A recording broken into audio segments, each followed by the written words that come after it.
table cop talk thing. We're going to see how it goes.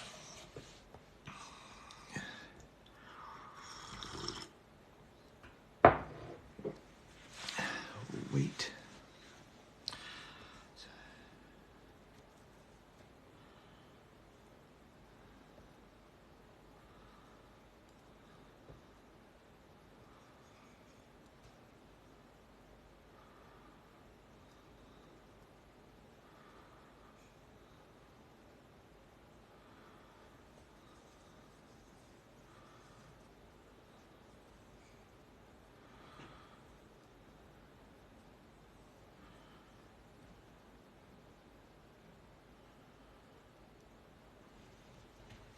What's going on? There's like 11 people in here. What's up? So this is sort of a beginning of what myself and another TikToker, canine handler, police officer have really come together and talked about. And so this is sort of, I'm going to take this live and I'm going to upload it onto YouTube. And then we're going to start building into hopefully what will be sort of a podcast called Kitchen Table Cop Talk. And we're gonna tackle some issues that people leave in comments on my videos and his videos, and we're gonna do a little bit of research. We're gonna share our opinions and our thoughts based off our training, education, and experience. We're gonna talk about some things, because I get a lot of good comments that I just don't have enough time to talk about in my regular just TikTok videos. A foldable knife in your wallet, is that legal? I don't see why not. I guess it depends on what state you're in, but I have a foldable knife in my pocket. So, I don't know why it wouldn't be legal. As long as it meets the parameters of what your state has, then yes. So, good luck, buddy. Good luck. So today, you mentioned employment. So today, I had somebody talk about in a live, and then also want to comment, that studies have been proven to show that higher educated police officers have less use of force complaints. And by higher educated, they meant college educated. That's what they were getting at. That college educated police officers have have less use of force complaints. And I've been doing some research, and I can't find a specific study that is very, very perfect in saying that's what it is. And so what I have found is like this. This is what I found, a study, and this is on the, this is the Justice Policy Journal of 2016, and it says National Examination of Effective Education, Training, and Pre-Employment Screening on Law Enforcement Use of Force. And this is the one, it was conducted by the Center on Juvenile and Criminal Justice. So this is a national place, and they brought all of these things together. And they may, but this is what people seem to fail to realize. It took me over 2 years before I was on my own to be a police officer by myself.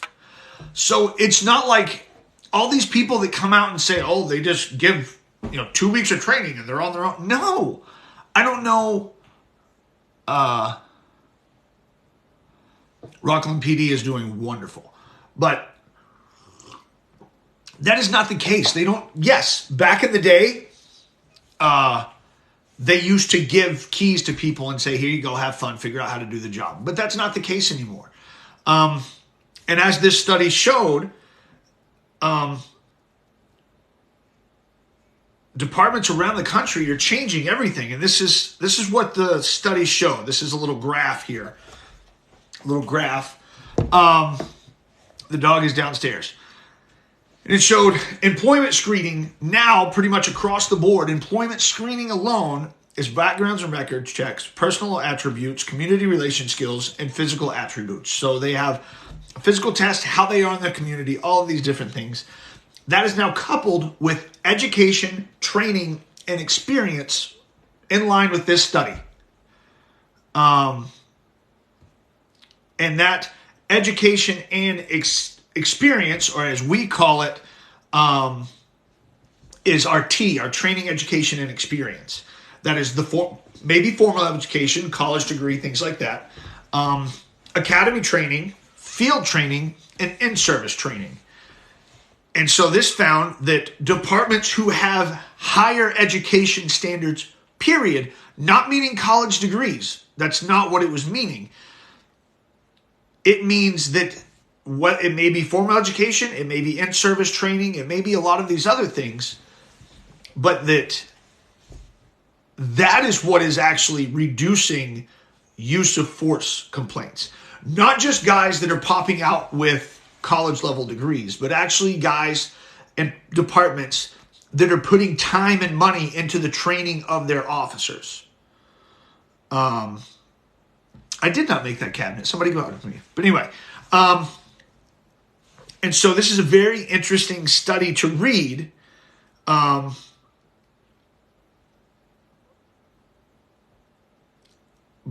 But for me, it didn't like, I guess it didn't solidify the fact that cops need to have a formal education. What it did for me, though, is it brought up a couple of other questions that I had. And this is what I mean. Like, I don't know how this is a quantifiable number, I guess.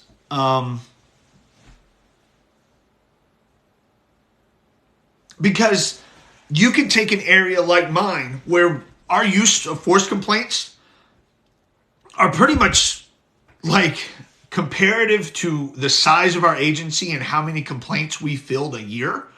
Our use of force issues are relatively maybe 1% of all of our calls, our use of force situation. And so I don't know how you could make a study and quantify that to everything to say that every police department has to do this, because there's too many variables that go into it. You can have a place out in California that's a little bitty small town that has a police department of 3 people, and they rarely have any use of force complaints because it's just all kinds of farmers and all kinds of stuff, and they never have any of those issues. Whereas you could go to a bigger city, New York, LA, Chicago, Baltimore, Philadelphia, all of these places, and just inherently because of the number of people and number of complaints and the types of issues that they are dealing with, their use of force complaints are going to be higher regardless of education. And so I don't know, I really don't know how this would be quantifiable as a national standard. And that's exactly what this study says, the one by the Center for Juvenile and Criminal Justice. It says the study has limitations. First, the use of force data only contains formal complaints by citizens as compiled by each agency. Thus, agencies may not keep accurate statistics.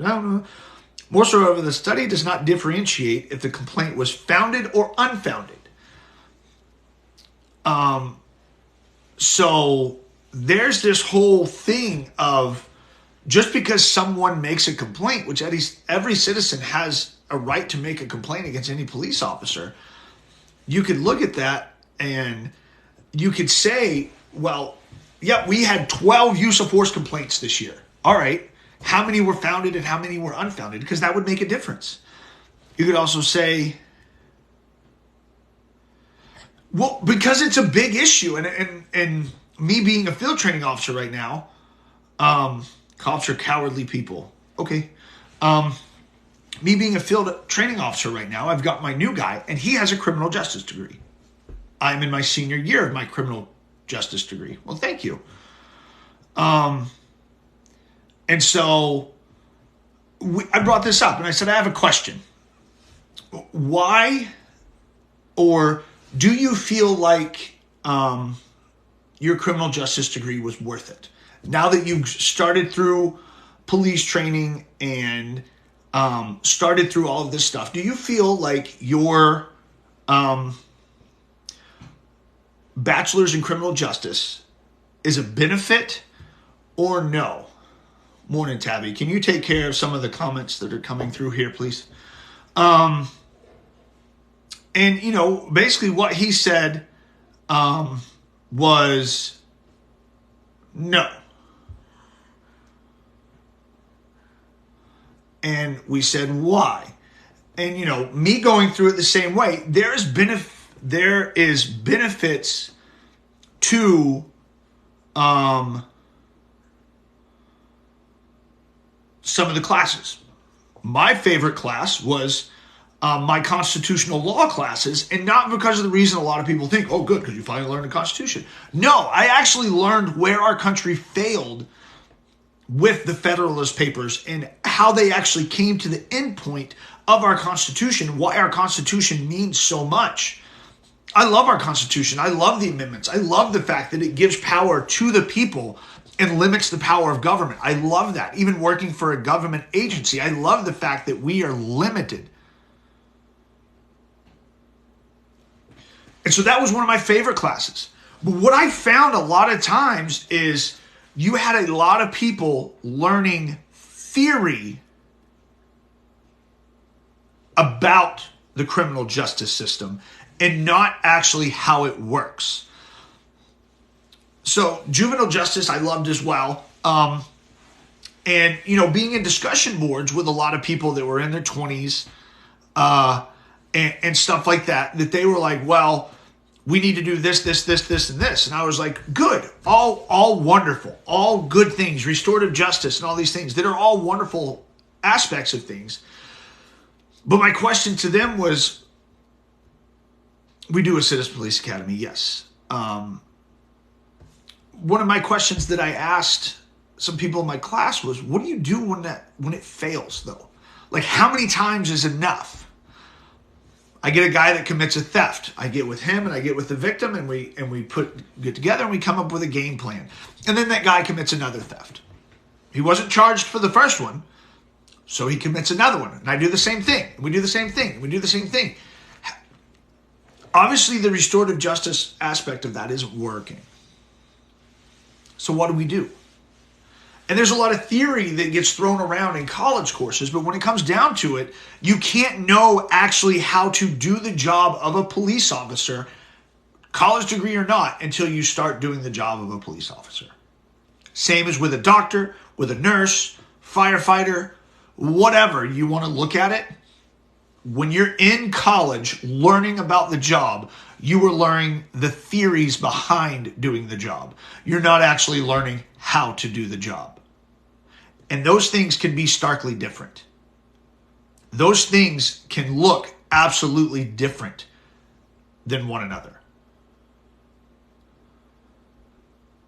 And so, what's up, K9 Ruger and Jess? What's happening? And so that's really my stance on this. And I wanted to get in, I'm gonna download this. I'm gonna upload this into YouTube, and we're gonna start doing this. I'm gonna have K9 Pharaoh and Sean on here. We're gonna try to invite some other people to come share some thoughts about some of the questions that we talked about. And so, but that was really, I've gotten a lot of comments and I don't know the situation in Kansas, so I can't really talk about it. I don't know what situation you were referring to. But theory behind the job is good. I think we should have educated police officers. That's not what I'm saying. I'm not saying that we should not have better educated police officers. That's not my stance on this at all. My stance on this is we need to have higher standards for our police officers that are already doing the job. If you want to get a college degree, wonderful. Get a whole bunch of cops and a whole bunch of lawyers to actually teach those college degrees. And not professors that have studied things and have never actually done it. No. Have people that have actually done the job teach it. Because theory is theory. And then once you get out there, and I told my trainee this, I said, everybody has a plan until they get punched in the face. Great Mike Tyson quote. That is sort of how it is. You can come being a nice new shiny baby cop with all of your gear on and ready to go. And you're like, I'm going to do this. And then all of a sudden you show up to your first burglary and you're like, well, this is not how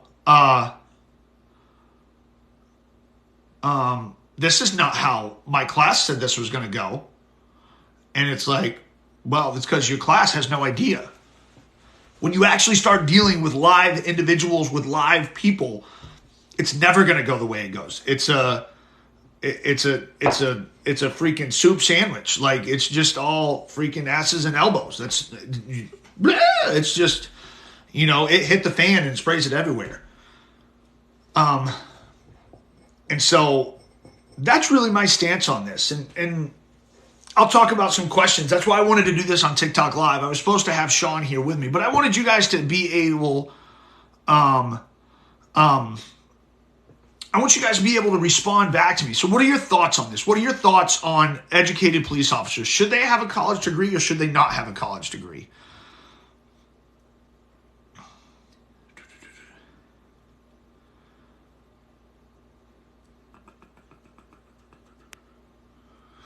All right, he missed, and the dog rapped towards the children, and he fired again in the direction of killing the dog. I don't even know.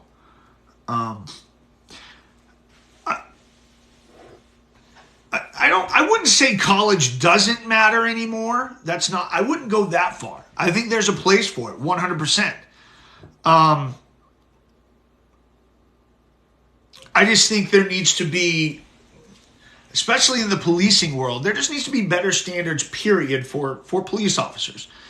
And I think experience, that's why we use T. And here, the way we were taught, it's T, training, education, and experience. Those are what make everything.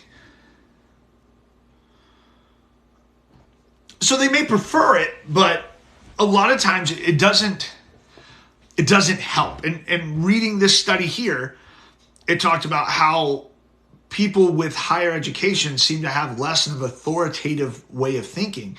And me personally, I have found that to be way different. Everybody that I know that comes out of college, they are freaking, or that I've met, for the most part, they are full of themselves. And they think that it is just, that they are the way to go. And it's a little disheartening, because you would think that, oh wow, you're highly educated, you shouldn't be thinking this way, but they actually do. And it's very, again, I think it's going to be hard to make any national statistics about education level and use of force level, just because there's so many variables that I don't know how that would be a quantifiable statistic.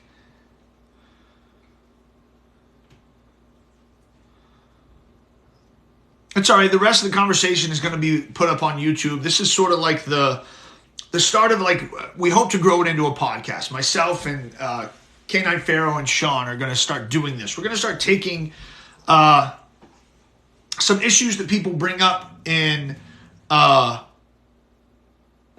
comments, direct messages, things like that. And we're going to start doing lives, talking about them, answering your guys' questions about them, and really doing, a lot of times podcasts, you're just hearing people talk. I wanted to actually be able to communicate with you guys, and this is live. My dog is barking.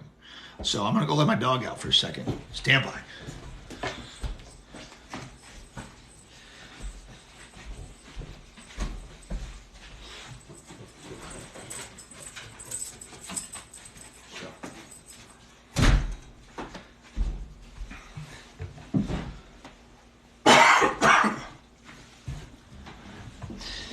It don't matter. I have met both, and I believe good police knowledge and understand. Absolutely.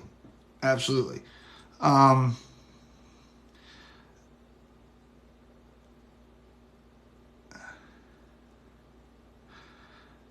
did not like working with graduates. Lack of common sense, a lot of them. And that's really, I guess that's what I'm getting at. Like, the new guy I have, he's smart as a button. But it's all theory-based. And so we're now having, on the training side of it, we are now having to, like, crack that shell of theory-based and going, this is what this actually looks like. Burglary is literally theft by force. Okay? They studied burglary. They did all of that stuff. But in actuality, what does a burglary actually look like? Everybody goes to like, oh, they kicked in the door and they stole stuff. And it's like, okay, but what if I run by you, push you down and grab your purse? What's that? Theft?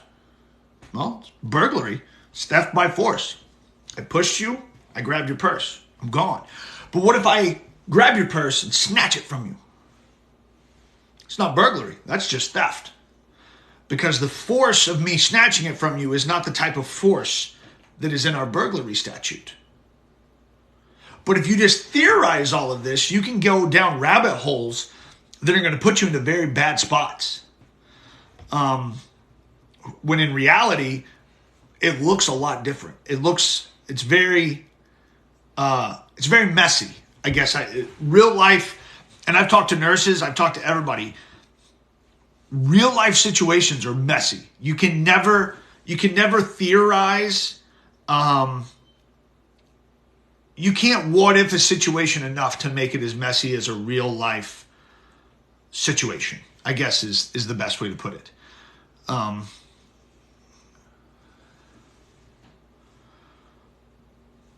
The knowledge, I think, should be more along the psych route, not talking degree level again. What do you mean? Talk to me about that. Psych route. What do you mean? Training of police officers should be more along the psychiatric or psychological, I guess is what you're saying. So what do you mean? Let's talk about that a little bit, because I like that comment, but let's dive into it a little bit. We've got a little bit of time left here. Let's dive into it a little bit. Because I like that statement. I just want to know what you mean about it.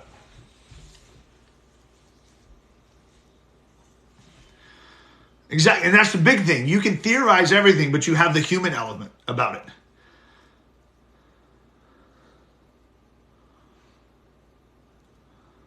So you're talking about recognizing actual psychological problems. That's what you're talking about, correct?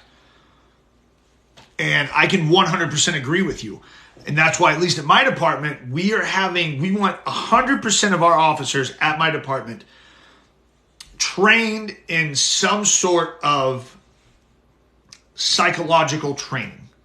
And nationally, there's mental health first aid. And I guess that is the thing that I would call, that is the triage of psychiatric issues. So you're not really diving deep into them. You're just teaching officers to recognize that there may be some type of mental illness going on and where to reach out to get help. And then you also have a national program called Crisis Intervention. And what that does is that goes a little bit deeper into more of the more commonly psychiatric or mental illnesses that we face as law enforcement officers. Especially like depression, anxiety, bipolar, those things like that, because they can manifest themselves in a lot of different ways. But I completely agree with you. Officers, mental illness and approaching mental illness needs to be something that is more and more trained and talked about and discussed.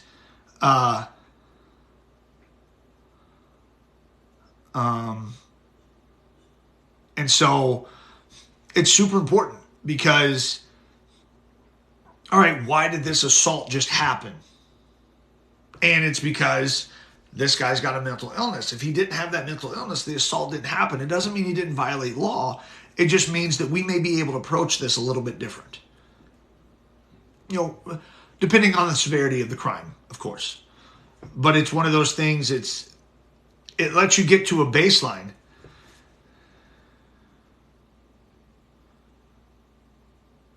It's as dangerous for LEOs as a domestic. You have to know. Exactly.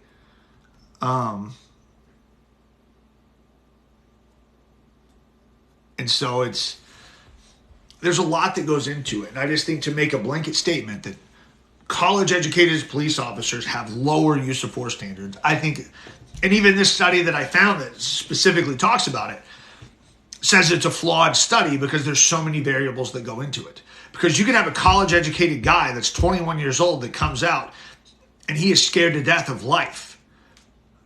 And then you can have a guy that has been on the job for 30 years and actually has more hours of training for being a police officer than that guy with a college level degree. And so it's hard to unquantify. The U.S. needs to seriously study school shootings and try to fix it. So let's go on that. We're talking about training. We're talking about all of these things. This is not a U.S. problem. This is not a law enforcement problem. School shootings are not a law enforcement problem. School shootings, in my opinion, are a social problem. And it is very hard to fix a social problem. We do a lot of things that are wrong, and we almost glamorize the bad guys in those things. And so a lot of these kids, they want to go out that way because of the shock value that it gets. And so it's a social problem. The law enforcement response to active shooter, yes, we had Uvalde. That was a training issue. Obviously, something happened there. Us here,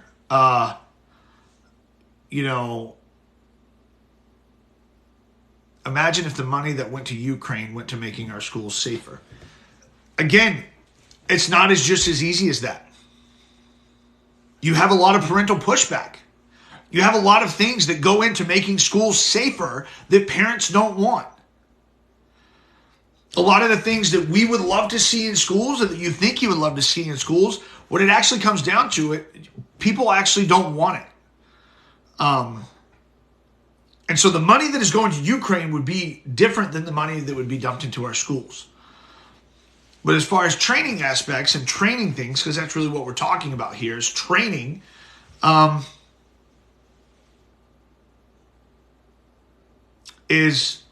We gotta. I'm trying to think of the best way to word this. Cops are going to die. Okay.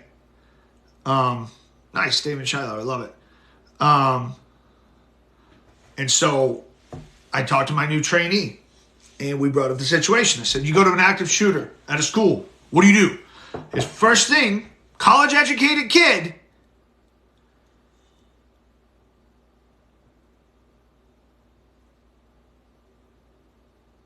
he said, wait for backup. I said, absolutely not.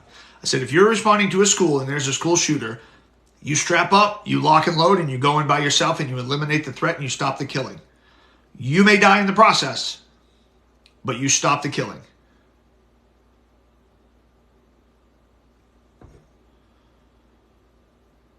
Get rid of guns, dude. Guns aren't the problem. Guns don't do anything by themselves. People do.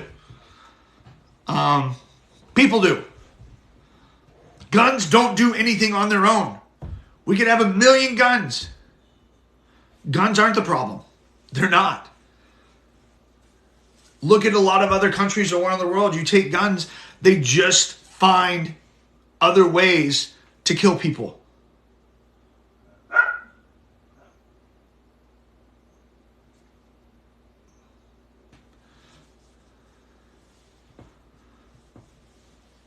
I mean, that's like saying spoons make people fat.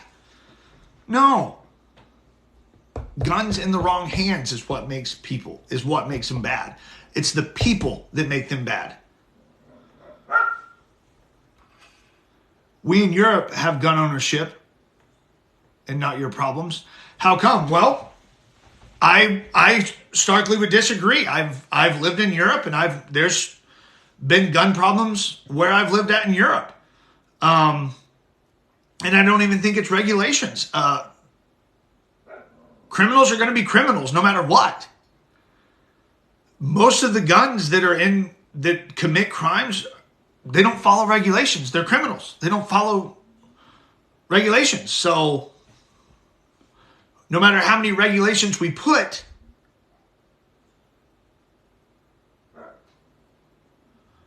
it doesn't matter.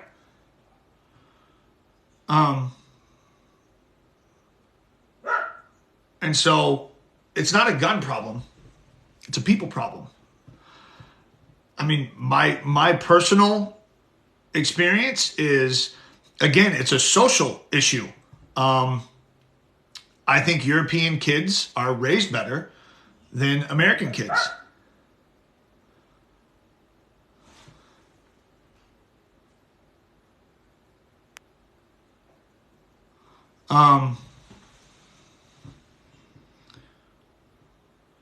And that's I think it's a social issue, in my opinion. Us in America, we have drug issues that other countries don't have. We have alcohol issues that other countries don't have. We have a lot of issues that other countries don't have. And I don't think it's a regulations issue. I think it's a social upbringing issue. But,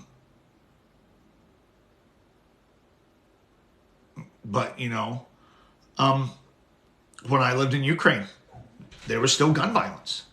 Even though gun laws were strict and hard to come by and expensive, there were still gun problems. Had nothing to do with the guns. It had everything to do with the people that were getting the guns, the criminals. And so to point it at an inanimate object that can't do anything in and of itself is false. It's a social issue.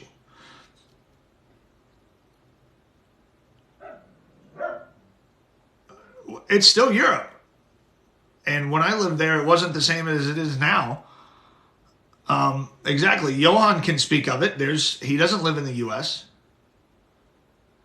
And so, again, I think you're speaking of social issues and going back to the training issue of police officers and stuff like that. Again, we're trying to police social issues, which is not the job of police officers. We're not here to police social issues, but that's not what is the issue. But that's what people want. They're wanting police officers to be trained to police social issues, but that's not our job. We're actually limited government. We can't do those types of things. But that's what people are asking. I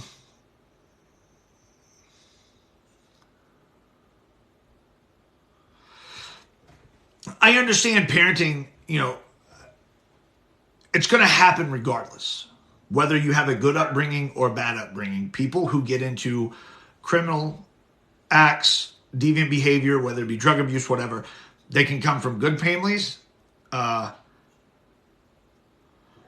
they can come from bad families. Again, I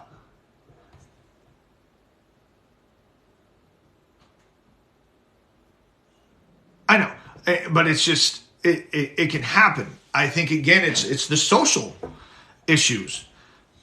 For instance, that guy can say Ukraine's not part of Europe. It is part of Europe. And when I lived there many, many years ago, it was, it wasn't the greatest country in the world as far as prosperity.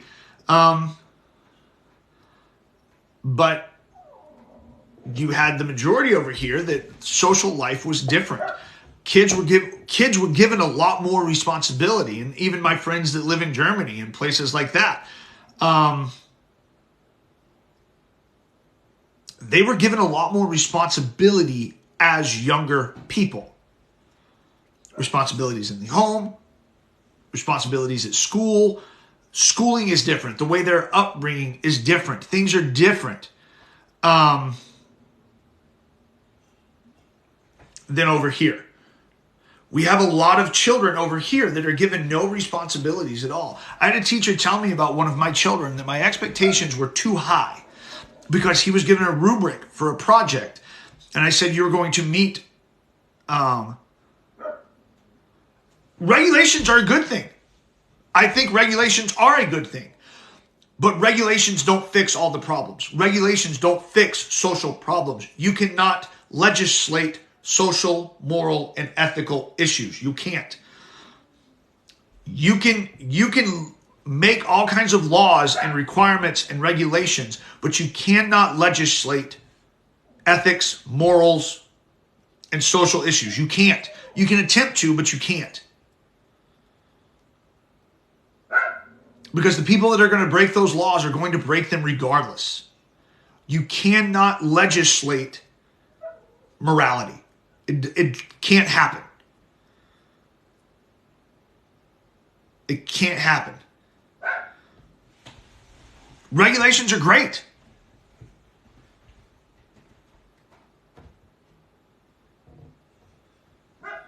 You know,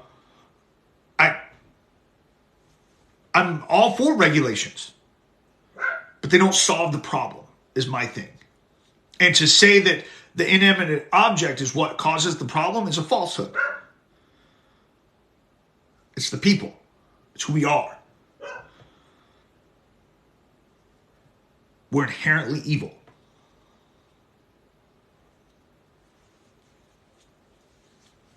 So, but that's getting into the religious side of things.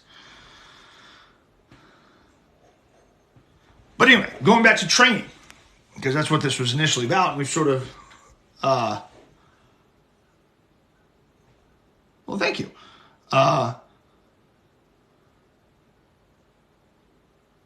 Exactly. That's what I mean. AR-15s have been around forever.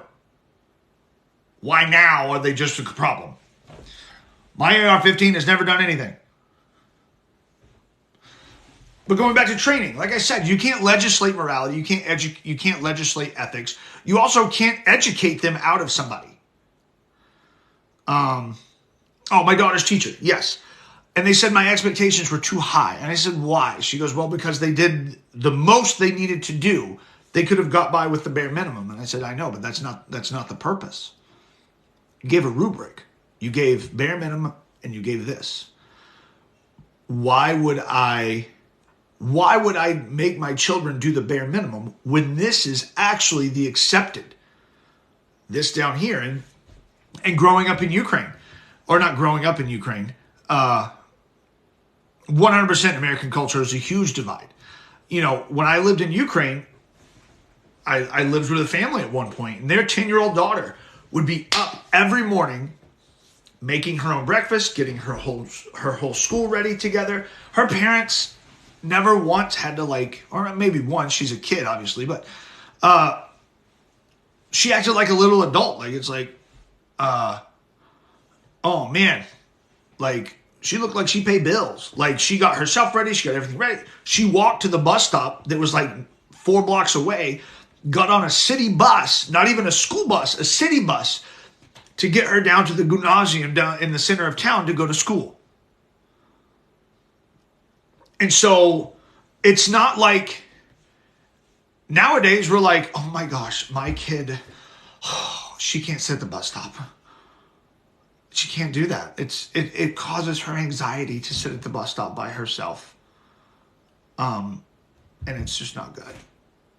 She can't sit by herself too long. And just the requirements. My friend, 16 years old, when I was there, he literally had to stop going to school because his dad died, and he was like, I am now the breadwinner for my family at 16 years old. And he had a job, and he would do things, and he took care of his mother and 2 sisters. 100% they could. I mean, it's, is there bad things about European countries? Sure. Are there good things about America? Absolutely. However, my friends that live in Europe, 20 years ago, they used to, my dream is to go to America. And now they're like, we're good right here. And sort of trying to circle back to training, but this is a live podcast. We talk about a lot of things, and that was my hope for this. training is training, but you can't, a lot of the things that they're requiring of police officers nowadays is social legislation and social issues. And we don't have authority in those issues. We don't have authority in those issues. You know, I had a talk with a guy the other day. We had a lady call in. It's a split home. Father has custody of the daughter, and the mom was really upset. And she was like, I want a well-being check done. I said, why? She goes, well, because I don't like how my ex-husband is raising our daughter. And I said, okay, what's he doing? Is she in danger? Is she in trouble? Is she what? Well, he's a holistic guy, and she goes to this private school where they like learn outside and do all this stuff, blah, blah, blah. And I was like, look, just because you don't like it doesn't make it illegal. Like, I'm not going to go essentially harass your ex-husband and your daughter just because you don't like how he's parenting when the courts gave him authority to parent her. If you can tell me that she is in danger, that her life is in danger, that her mental well-being is in danger, or something is in danger, I will gladly go check on her. But if it's just for the fact that you don't like how your ex-husband is raising your daughter because it doesn't fit into your social norms, I'm not going to go harass them over that. Because it's not my job. My job is to enforce laws and to deal when laws have been broken. My job is not to be a social warrior, I guess. You commit a hate crime, I can deal with it. You steal, I can deal with it.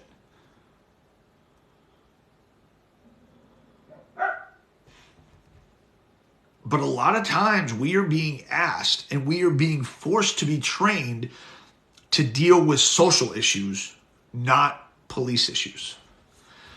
And people get the public gets very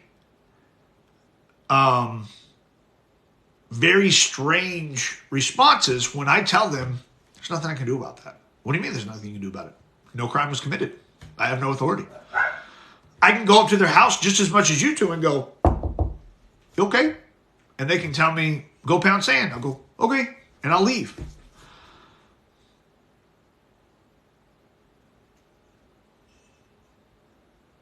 And it's like, what's up, South Africa? So it's not hard to be a cop. Let's put it that way. It's really not. Study what you're supposed to study, know what you're supposed to know what your laws are, and know how to enforce them, and know when not to enforce them. It's really not that difficult.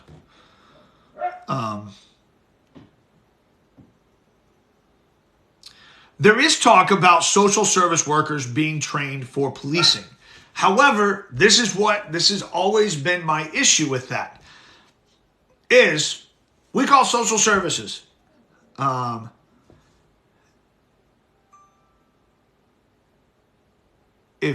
don't even know what I don't even know what your question was. But anyway, a lot of times you'll say, well, we're not going to go in until cops secure the area. Well, it's not a police issue. So why would I even go? We got to secure the area. And that's what I mean. It's all good until a social worker shows up with someone with a gun. And that's what I mean. Like, why would you require a social worker to do a policing job for the same arguments of why would you ask a police to do a social worker's job?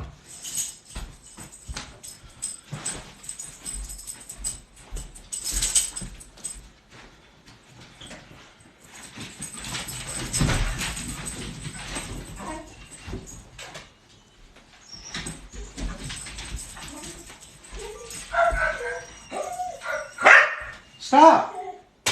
Nobody's here.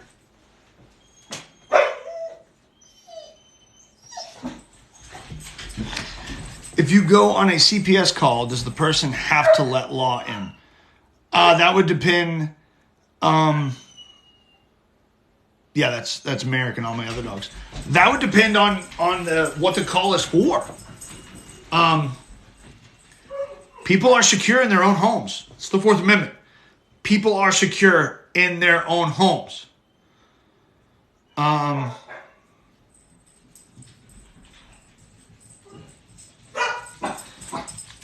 No, the biggest problem in the American police force is not lack of training. It's lack of appropriate training. We literally train all the time. But it's lack of appropriate training, I guess, in my experience. We literally get trained on some of the stupidest stuff, but we're trained about it all the time. Like, why in the world do I have to take ICS management or incident command systems management every year? It hasn't changed in freaking 13 years.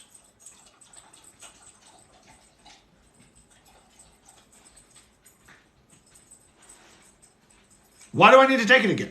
Why not add that block of training to more de-escalation techniques or to another Fourth Amendment class or anything that actually pertains to our job? Like incident command systems. Me as a deputy, I'm going to make sure the scene's safe until somebody outranking me gets here. End of training. End of training. You know, but you start getting into a Fourth Amendment class where you're actually looking at like curtilage of the home. Is it carports? Are there fences? Are there locked gates? Is it a paved walkway? Is it not a paved walkway? Is it just an accessible path? Is it just all of these things? But it's like, oh my gosh, the Fourth Amendment, when you really start unpacking it, is humongous. And so like going back to that, does CPS have to let you in? No. You don't have to let CPS in. You don't have to let law enforcement in. It is not your job as the homeowner to meet our requirements. It is our job as the government to meet the requirements that we need to enter your home.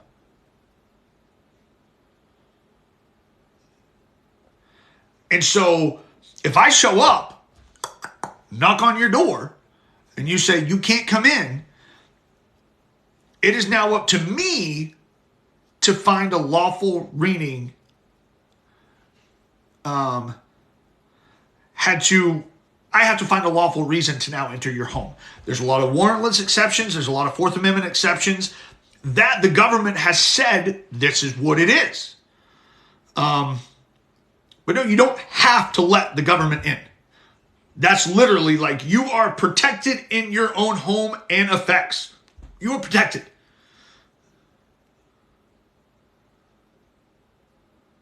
Like, plain and simple. You are protected.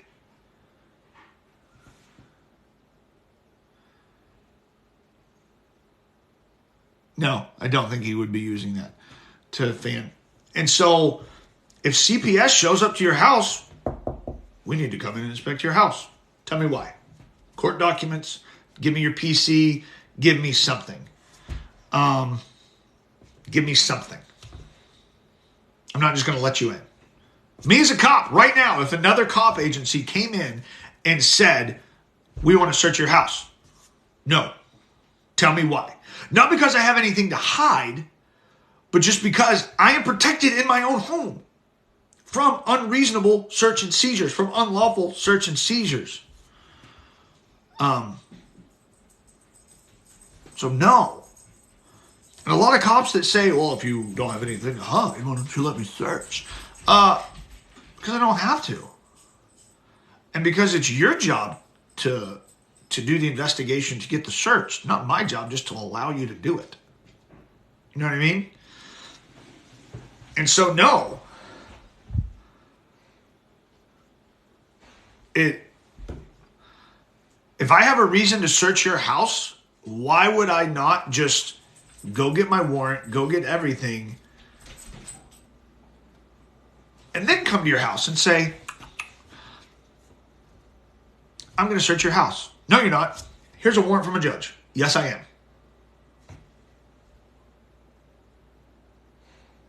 Doesn't that seem like the reasonable thing to do?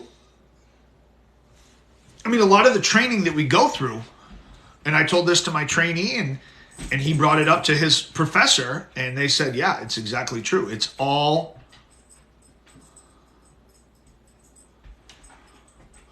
I'll get to that. It's all reasonableness. Correct me if I'm wrong, but the whole culture in America is pretty combative and anti-authority. Wrong. I had this conversation with my trainee the other day. I would 100% disagree with that, and this is why. That is what our media likes to put out there. That is what they like to show. That he is, that the culture is against authority, that is against cops, that is against this. No, that's a really small part of our culture. Super small part of our culture. The majority, there's no offense at all. The majority of our culture is for following the rules, is for authority, is for all of these things.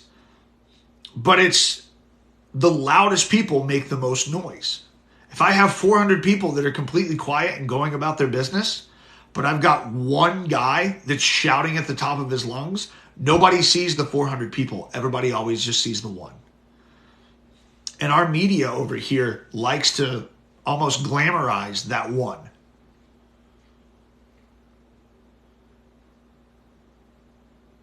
And so it makes it appear that there's this overwhelmingly majority that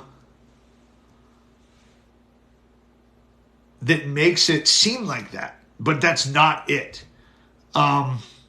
It's not it. It's not it at all. From my personal experience, dealing with the public on a day-to-day basis, you'll have one or two here and there that are like, I don't talk to cops. Okay, no problem. So it's basically a lot of intention put into the I'm traveling people. So for me, I've been a cop I've been on the road for 10 years. I encountered my first I'm traveling guy ever. And we went, and it was a cordial meeting, and he walked into his house. So I stepped out of the road and onto his driveway. And he comes out, and he was like, so you're just going to invite yourself on the property? And I was already ready to go. It's like, you know what? This is open curtilage to your home. This is where the public has an expectation that they can enter. Delivery people, mail people, the general public, Jehovah's Witnesses, whatever. So if I back off, if you want me to leave, I'll go stand back in the road. However, me walking onto your driveway was not a violation of your Fourth Amendment. And once I explained myself to him, he was like, okay, I'm not trying to be rude. I'm just, this is who I am. And I'm like, no, that's completely fine. But that's the thing. But in 10 years, that's the first one I've ever encountered face to face. And I was ready. I shot him down. And then he started talking about all kinds of stuff, and I was like, you know what? I'm all for limited government. I think the mask mandate in schools was unconstitutional. I stood up in front of my thing and I explained that. I explained my situation. Why isn't the cops who beat the black guy all over the news? Because the cops are black. I have no idea. I saw that TikTok. I have no idea about it. I'm not going to comment.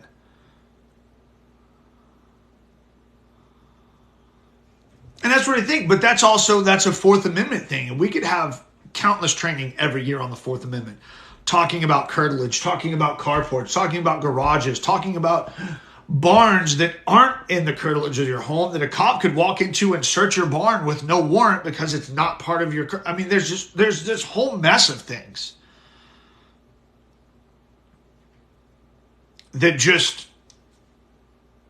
we could be trained on it so much, and we're not. And it's crazy. Like, from day one after you're done with the FTO program, how long does it take to be a police dog handler? It depends. So entrapment is I've had a lot of people, like, I had somebody tell me that running radar was entrapment. And I said, it's not. Because I'm sitting here running radar, I didn't force you to speed.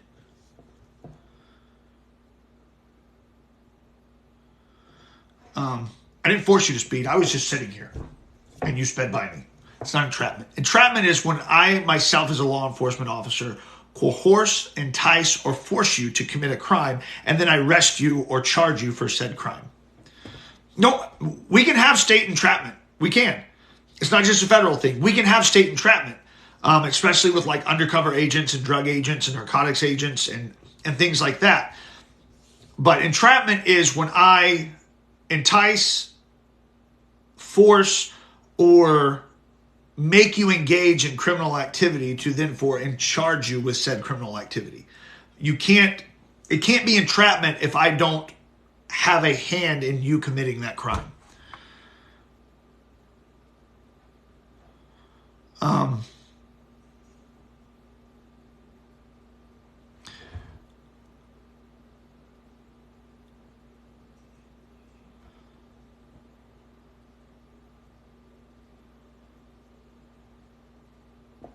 See, our stuff, we can do federal or state. Celebrating the radar gun is their excuse for speeding, the people say. I don't even know what that means.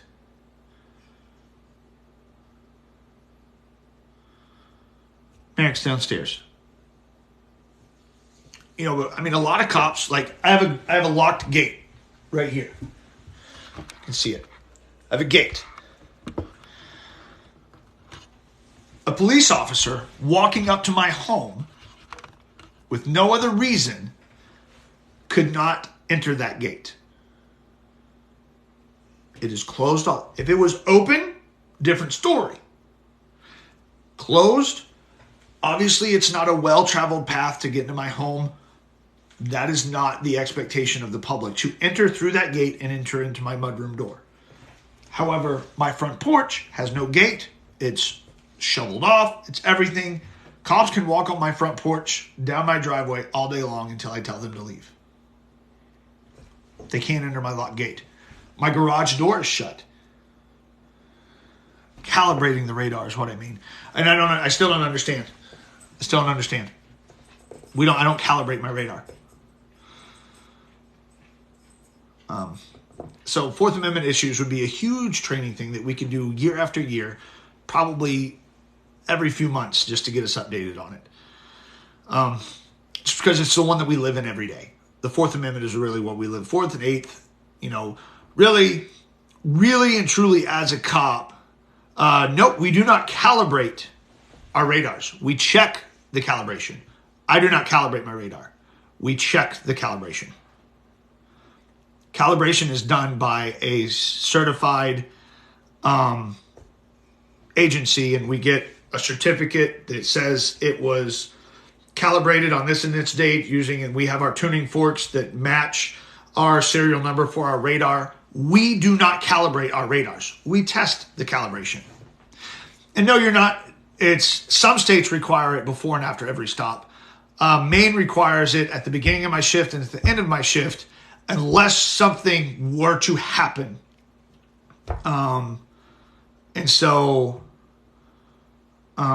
We do not calibrate our radars. We test our radars. We test the radar's calibration with tuning forks. And so we don't have to do it before and after every stop. I can do it at the beginning of my shift and I can do it at the end of my shift, because unless something happened, why would I need to recalibrate it or check the calibration all the time?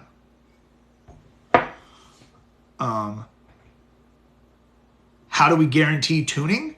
Well, that's the part of the calibration. So my tuning forks match my radar. So my calibration certificate said that in the lab, these tuning forks with this serial number are what we use to calibrate this radar antenna and head unit. And so those together is how I can testify and say this is working properly. However, for us in the state of Maine, that reading on the radar is not the only thing that signifies that it was a speeding car. We have to have, ours is like a three-pronged thing. We have to have a visual estimate, we have to have tone of the radar, And then we also have to have the radar reading. And so what I mean by tone is I drive around with my volume up because tone is part of our radar enforcement. And so you hear this depending on how fast the car is going. So if I've checked my radar's calibration and it's working properly, and I hear, but the reading on the radar is only 25, something's wrong. Something isn't matching up. And then my visual estimate, I look and I'm like, wow, that car looks like it's going fast. My tone matches, my visual estimate matches, but my speed doesn't match. So something's wrong. Yeah, radar detectors are legal. And so there's a lot that goes into radar enforcement. It's not just you're sitting there with a radar gun going, oh, they're speeding, oh, they're speeding, oh, they're speeding. No, there's a lot. At least in the state of Maine, there's a lot that goes into it. And I've been with officers in their car, and they have their radars turned all the way down because they're like, oh, that sounds annoying. I'm like, dude, but that's part of enforcement, guy. Like, that tone is important. I've never actually seen radar jammers work, by the way. I pulled a guy over, and he's like, I got a jammer. You didn't get a reading on me. I said, oh, yeah, I did. So yes, you have to be trained and qualified to pace a car here in Maine. You have to be,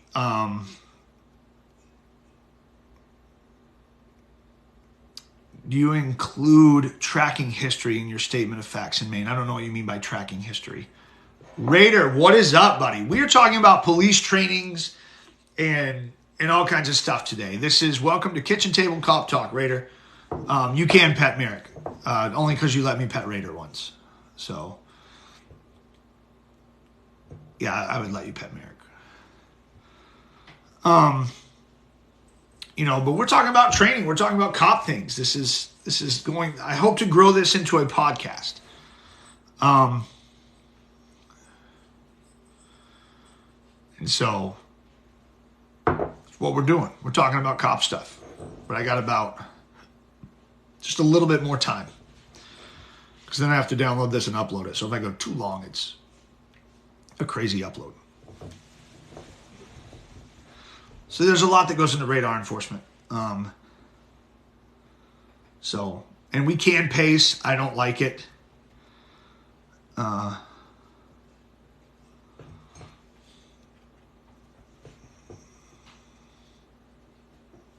I think volunteer search and rescue teams are wonderful.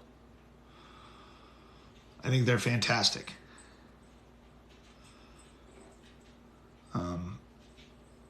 A great tool. So this is going to be uploaded onto YouTube. I'm going to get Sean and Pharaoh were supposed to be here today, but some time schedules mixed up and I couldn't do it when we were supposed to. And so Sean and Pharaoh, or Sean anyway, is going to be with me. And so he'll be with me in the next one, just so that we can talk about some things. We can talk about the FTO process. We can talk about policing. We're going to talk about a lot of issues. Merrick does not compete in competitions, no.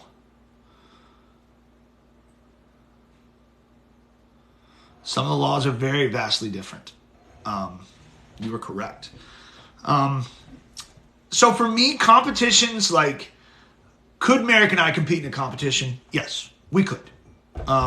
Could we probably beat some of the dogs? Yeah, we probably could. But in my mind, I want Merrick as a police dog. I want Merrick to be a police dog. I don't want him to be a competition dog. And this is what I mean by that. So the other day at training, we were doing a lot of bite work. And a lot of the dogs, we have really obedient dogs. We really push obedience in our training group. Boom, a dog hits, handler would out the dog, and the dog would spin right back. Perfect, looking at the handler, here we go. Not great behavior for a police dog. If I out my police dog off a bad guy, I want him still facing the bad guy, ready, still engaged, right?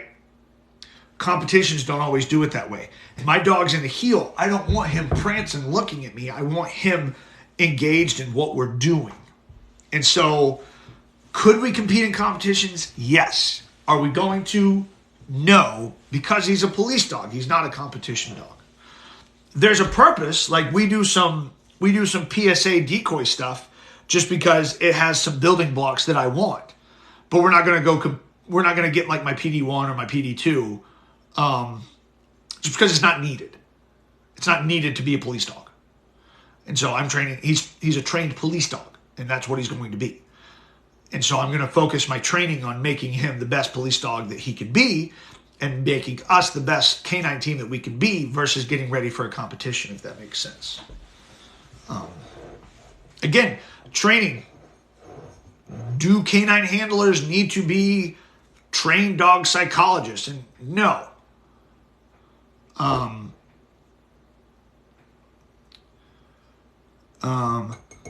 You know,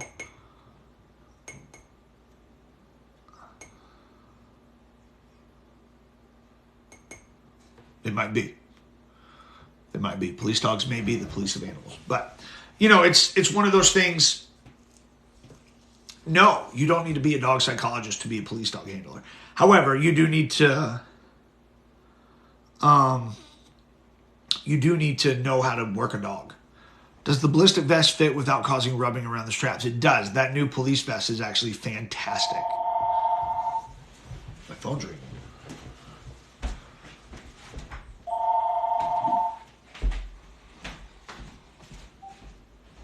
Hello?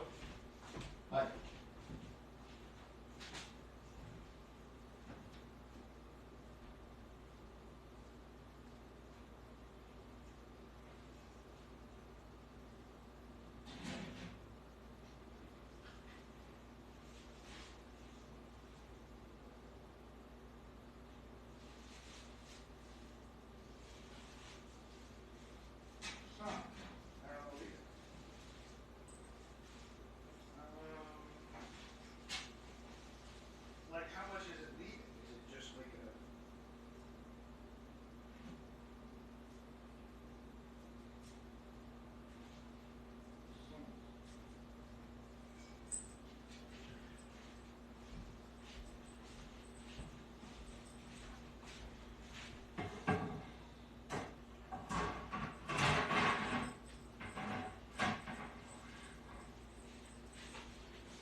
I'll watch some tutorials and see if I can figure it out.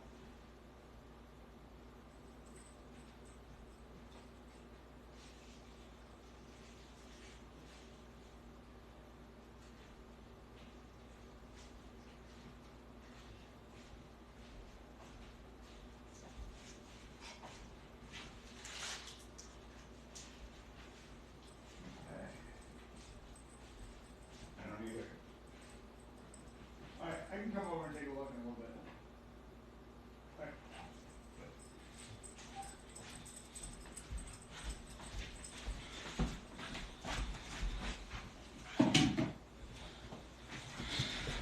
CNC machine problems. My bad.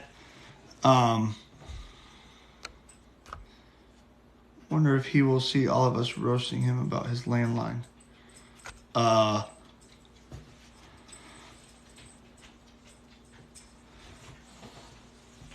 I understand that a lot of people don't have a landline. I still live out in the freaking woods. That's how we get our internet and everything. So, that's what it is.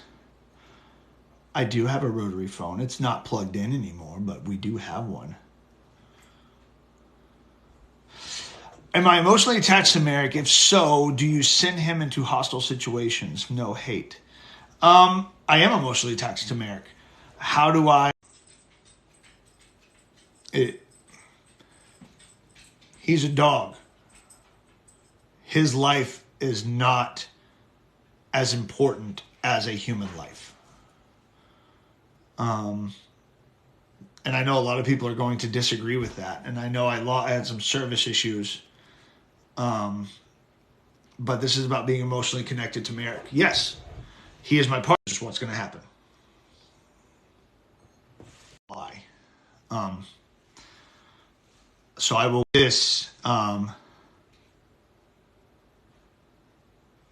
right? You guys talked mess about my landline. Now my internet's all jacked up. But anyway, so somebody asked if I'm emotionally connected to Merrick. Yes, I am. And how do I send him into hostile situations? Well, because at the end of the day, he is a dog, he is an animal, and his life is not as important as a human life. So if I have to send him into a situation to protect another officer or a civilian or whoever, and he ends up dying in the process, then he died a hero's death, and I will see him on the other side of the Rainbow Bridge in Valhalla. That's just how it is. That's just what it is. I'm going to be jacked up. I've already told my department. I said, if that ever happens, I'm taking a month off. And there's nothing you can do about it. It's bereavement leave. But that's how it is. He's a dog. Talking with ambulance workers that can now transport canines via ambulance. I said, don't ever put him in an ambulance if there's hurt people. Don't ever do that. People come first. I will treat Merrick if I have to. If I'm not injured and there's other people injured and Merrick's injured, I will deal with Merrick. You guys deal with people. So, but all right, I'm going to get off here. Again, I'm going to download this. I'm going to download this. I'm going to upload it onto YouTube. So if you want to go back and watch any of it or hear any of my answers, that's where it's going to be. And we're going to try to start doing this like maybe once a week, once every 2 weeks. I'm going to have some guests on to do a live with me. We can answer your questions and do what we can do. And maybe this will turn into something. Maybe it'll turn into a podcast. If you want it to turn into a podcast, if you're interested in us doing a podcast, you can always support it by subscribing, following our YouTube page, doing all that type of stuff. But for right now, we're just going to have a good time and we're going to answer some questions and talk about some stuff. So it'll get uploaded here shortly and we'll be back for another episode.